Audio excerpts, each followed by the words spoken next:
வைங்க. முதலாவது, கர்த்தர் என்னை பத்திரமாக பார்த்து கொள்வார்.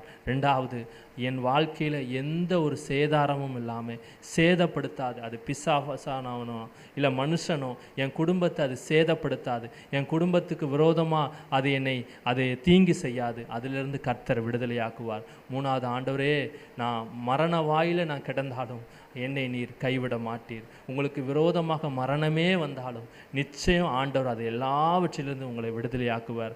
நான்காவது, ஒரு நோய் பிரச்சனை, ஒரு பலவீனத்தில் நீங்கள் அதிலிருந்து மீண்டு வர முடியாது.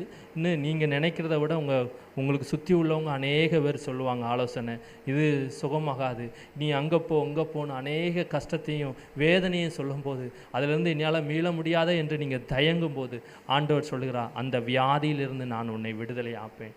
ஆண்டவர் நம்ம கூட இருக்கும்போது எந்த காரியம் நம்மளை சேதப்படுத்தாது.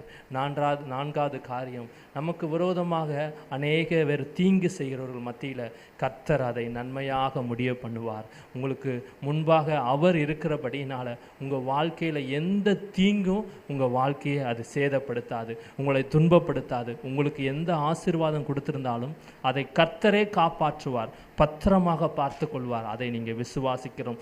எப்படி அந்த ஒரு மனுஷன் தன்னுடைய மகள் இறந்து மரித்து போனால் கூட, ஆண்டவரே, நீர் அந்த இடத்துல வந்து உம்முடைய கையை நீட்டி நீர் வைத்தால் போதும், என் மகள் விடுதலையாயிருவார் என்று நீங்கள் அந்த தகப்பனார் விசுவாசிக்கிறது போல நீங்களும் விசுவாசிக்கணும். முடிந்து போய் மரித்து போயிட்டுன்னு இந்த உலகம் உங்களிடத்துல சொல்லும்போது கர்த்தர் சொல்கிறார், இல்லை, மரிக்கலை, நான் திரும்ப எழும்பி கட்டுவேன் என்று அந்த வார்த்தையை நீங்கள் விசுவாசிக்கணும்.